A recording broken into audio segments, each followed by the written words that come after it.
जीवन में जब सब कुछ उलझा हुआ और मुश्किल लगने लगता है, तब हम अक्सर भगवान की योजनाओं पर सवाल उठाते हैं। आखिर मेरे साथ ऐसा क्यों हो रहा है, वैसा क्यों हो रहा है? ये सवाल शायद हम सब ने कभी ना कभी अपने जीवन में पूछा होगा। पर क्या हमने कभी सोचा है कि भगवान ने हमारे लिए कुछ बेहतर सोचा होगा? इस कहानी का उद्देश्य उन अनदेखे धागों को खोलना है, जिन्हें भगवान हमारे जीवन में बुनते हैं जब हम खुद को निराशा के गर्त में पाते हैं। तब भगवान के संकेत और उनकी योजनाएं अक्सर हमारी समझ से परे होती हैं। ये कहानी एक गहरे आत्म मंथन और भगवान की योजनाओं के पीछे छिपे रहस्यों की खोज का मार्ग दिखाती है। नमस्कार दोस्तों, स्वागत है आप सभी को हमारे inspire wave story YouTube channel में। आप नए हैं तो चैनल को सब्सक्राइब कर दीजिए और बेल आइकन को प्रेस कर नोटिफिकेशन ऑन कर दीजिए ताकि आने वाले नए वीडियो सबसे पहले आपको पहुंचे। तो चलिए बढ़ते हैं आज की इस कहानी की ओर। एक समय की बात है, राजस्थान के एक छोटे से गांव में एक मेहनती बढ़ई रहता था जिसका नाम अर्जुन था। अर्जुन साधारण जीवन जीता था और अपनी छोटी सी कार्यशाला में लकड़ी के सामान बनाकर अपना और अपने परिवार का पेट पालता था। हालांकि साल दर साल उसकी मेहनत के बावजूद वह ज्यादा पैसा नहीं कमा पाता था। इस साल भी अर्जुन ने अपने हाथों की सारी कला और मेहनत से कई सुंदर चीजें बनाई थी, लेकिन बाजार में उनकी बिक्री नहीं हो पा रही थी। अर्जुन ने हर रोज भगवान से प्रार्थना की, हे भगवान, क्यों मेरे साथ ही ऐसा होता है? क्या मेरे जीवन में कभी कुछ अच्छा होगा? क्या मैं कभी अपने परिवार को खुशहाल देख पाऊंगा? अर्जुन का जीवन भी चुनौतियों से भरा था। उसने बचपन से ही अपने माता पिता के संघर्ष देखे थे। कभी उसका काम ठप हो जाता तो कभी आर्थिक तंगी की वजह से परिवार की जरूरतें पूरी नहीं हो पाती। उसके मन में बार बार सवाल उठते, भगवान, मेरे लिए आपकी क्या योजना है? फिर एक दिन अर्जुन को किसी ने सलाह दी कि वह अपने बनाए सामान को आसपास के बड़े शहरों में जाकर बेचने की कोशिश करे। अर्जुन ने थोड़ी हिम्मत जुटाई और अपनी मेहनत से बनाए सामान को लेकर बड़े शहर की ओर निकल पड़ा। वहां उसकी मेहनत और लगन को देखते हुए लोगों ने उसका सामान खरीदा और उसकी कला की तारीफ की। वहां से लौटकर अर्जुन ने समझा कि भगवान की योजनाएं हमारे समझ से परे होती हैं। शायद भगवान ने उसे ये कठिनाइयां इसलिए दी थी ताकि वह अपने कौशल और मेहनत के जरिए एक नई राह पा सके। अब अर्जुन के जीवन में न केवल आर्थिक स्थिरता आई, बल्कि उसे अपने जीवन का असली उद्देश्य भी समझ आ गया। महाराज ने अर्जुन की बातें सुनी और उसकी आंखों में बसी निराशा को समझा। उन्होंने उसे सांत्वना देते हुए कहा, अर्जुन, भगवान की योजनाएं अक्सर हमारी समझ से परे होती हैं। हम चाहते हैं कि हमारे जीवन में तुरंत सुख समृद्धि आ जाए, लेकिन भगवान हमें हर कठिनाई से कुछ सिखाते हैं। अर्जुन ने संत महाराज से अपनी पूरी व्यथा साझा की और एक बार फिर अपनी निराशा को शब्दों में व्यक्त किया, महाराज, मैं कितने ही सालों से मेहनत कर रहा हूँ, पर ना तो फसल अच्छी हो रही है और ना ही परिवार की स्थिति सुधर रही है। मैंने भगवान से बार बार पूछा है कि उन्होंने मेरे लिए क्या सोचा है। आखिर मुझे ये सब दुख क्यों सहना पड़ रहा है? क्या भगवान ने मेरे लिए कुछ भी अच्छा नहीं सोचा? संत महाराज ने शांत भाव से अर्जुन की ओर देखा, मुस्कुराए और बोले, अर्जुन, जीवन की कठिनाइयों को हम अक्सर अपने नजरिए से देखते हैं और सोचते हैं कि यह सिर्फ हमारे साथ ही क्यों हो रहा है। पर भगवान की योजनाएं हमसे कहीं बड़ी और रहस्यमय होती हैं। आज मैं तुम्हें दो कहानियां सुनाता हूं जो इस बात को गहराई से समझने में मदद करेगी कि भगवान हर किसी के लिए अच्छा ही सोचते हैं। संत महाराज ने गहरी सांस ली और अपनी कथा शुरू की। बहुत समय पहले एक जंगल में एक शिकारी रहता था। वह अपनी जीविका के लिए जंगल के जानवरों का शिकार करता था। एक दिन उसने एक सुंदर और तेज हिरण देखा। वह हिरण बहुत ही चालाक और शक्तिशाली था, जो जंगल में स्वतंत्र रूप से दौड़ता फिरता था। शिकारी ने सोचा कि अगर वह इस हिरण को पकड़ लेता तो उसे बहुत धन मिलेगा। शिकारी अपनी बंदूक लेकर हिरण के पीछे दौड़ा। हिरण ने शिकारी को अपनी ओर आते देखा और तेजी से दौड़ने लगा। शिकारी ने कई बार हिरण पर निशाना साधा, लेकिन हर बार हिरण उसकी बंदूक से बच जाता। शिकारी थक गया और निराश होकर सोचने लगा कि आखिर क्यों वह इस तेज हिरण को पकड़ने में असफल हो रहा है। संत महाराज ने अर्जुन की ओर देखते हुए कहा, अर्जुन, इस कहानी में हिरण का बार बार बच जाना भी भगवान की एक योजना थी। हिरण को जीवन में स्वतंत्रता का अधिकार था और शिकारी का हर असफल प्रयास इस बात का प्रतीक था कि भगवान उसे सुरक्षित रखना चाहते थे। इसी प्रकार हमारे जीवन में आने वाली कठिनाइयां और असफलताएं भी भगवान के किसी बड़े उद्देश्य का हिस्सा हो सकती हैं। हमें सिर्फ धैर्य और विश्वास बनाए रखना चाहिए। अर्जुन ने संत महाराज की बातों को सुना और गहरी सोच में पड़ गया। अब उसे समझ आ रहा था कि भगवान के पास उसके लिए भी कोई विशेष योजना होगी जिसे वह अभी नहीं समझ पा रहा है। महाराज की इन कहानियों ने अर्जुन के मन में उम्मीद की एक नई किरण जगा दी और उसने निश्चय किया कि वह भगवान पर विश्वास बनाए रखेगा और अपनी मेहनत जारी रखेगा। शिकारी ने जंगल के कई हिस्सों में जाल बिछाए, लेकिन हर बार हिरण उन जालों से निकल भागता। ऐसा प्रतीत होता था मानो कोई अदृश्य शक्ति हिरण की रक्षा कर रही हो।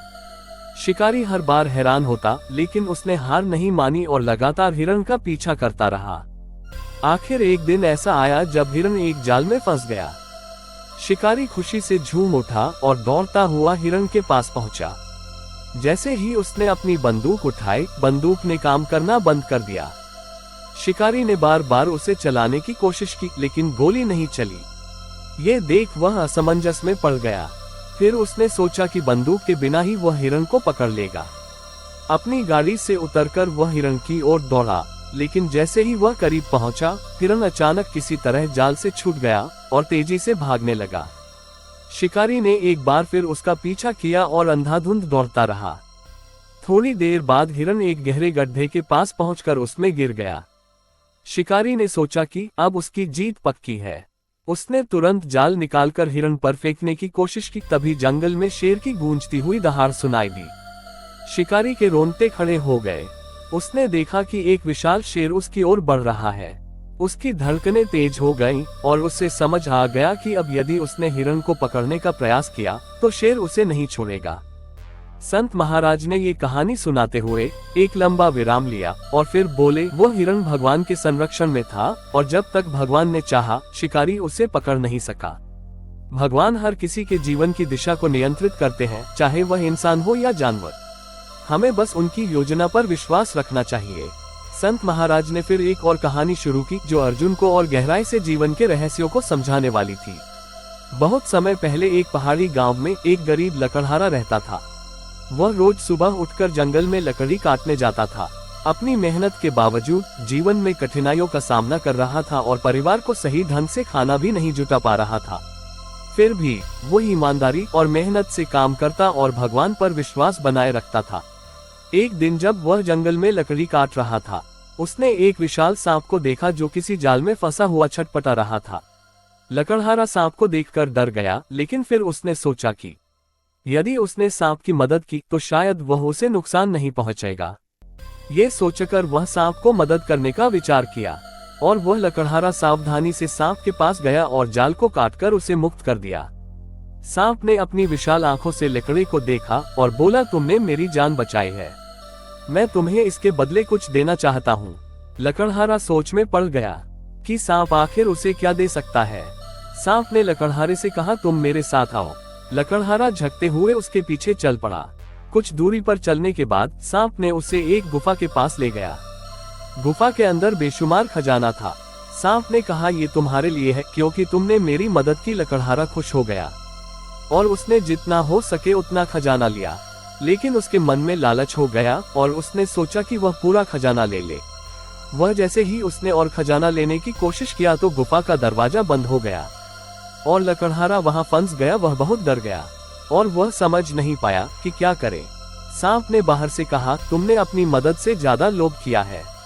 भगवान ने तुम्हें जितना दिया वह तुम्हारे लिए पर्याप्त था, पर तुम्हारा लोभ तुम्हें विनाश की ओर ले जाता है।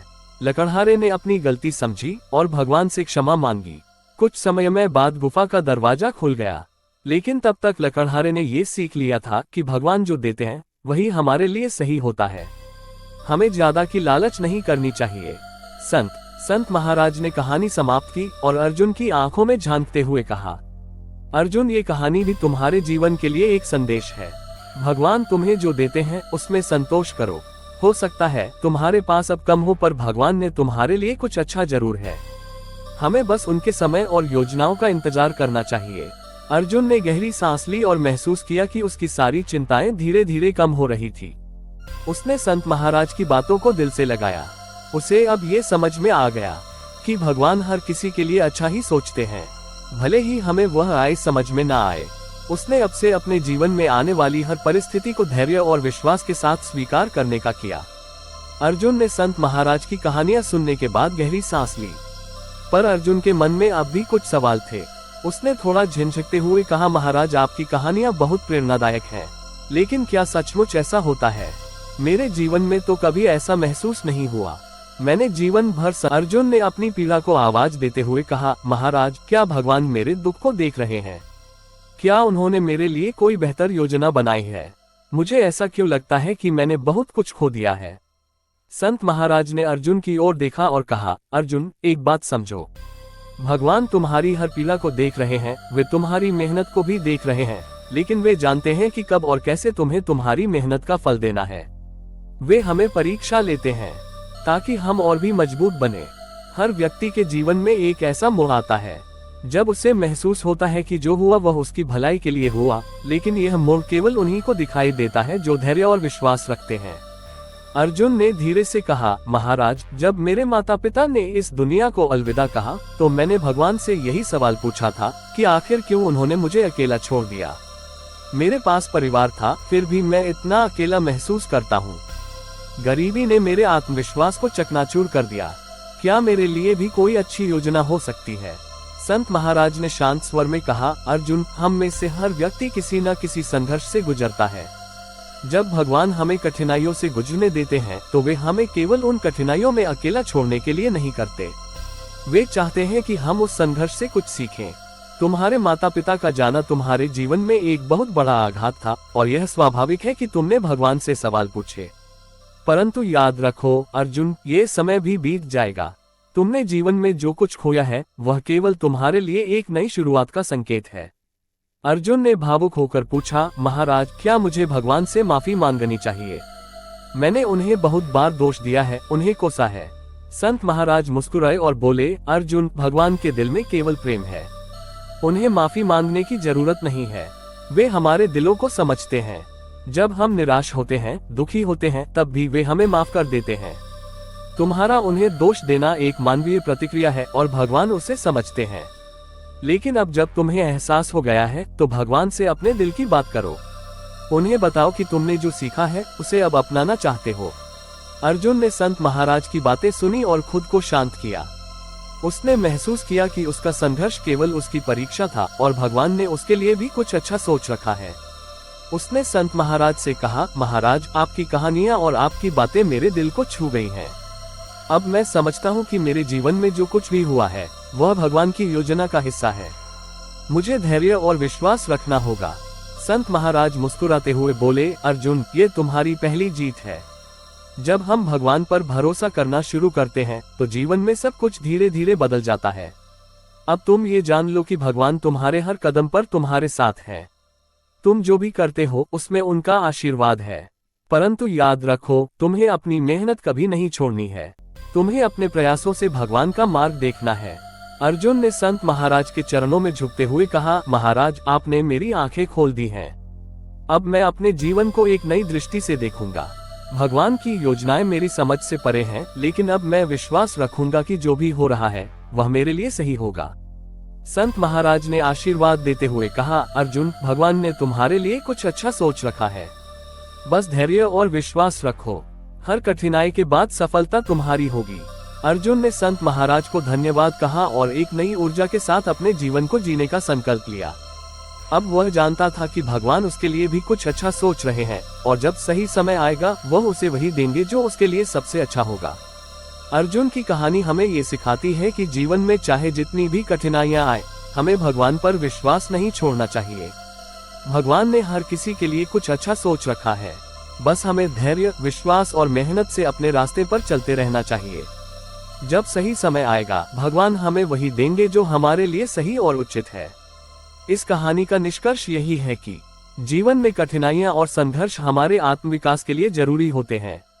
भगवान की योजना हमें हमेशा हमारे समझ से परे होती है, लेकिन अगर हम धैर्य, विश्वास और ईमानदारी से अपने रास्ते पर चलते हैं तो हम पाएंगे कि हमारे जीवन में हर कठिनाई का एक उद्देश्य था, जो कुछ भी हो रहा है वह हमारे लिए सबसे अच्छा है, हमें बस सही समय का इंतजार करना चाहिए। तो दोस्तों, उम्मीद है कि इस वीडियो से आपको काफी कुछ सीखने को मिला होगा, और अगर कुछ सीखने को मिला हो तो हमारे इस वीडियो को लाइक और शेयर करें, और इंस्पायर वेव स्टोरी चैनल को सब्सक्राइब जरूर कर लीजिएगा, और साथ ही कमेंट में नमो बुद्धाय जरूर लिखिए। धन्यवाद। आपका दिन शुभ हो।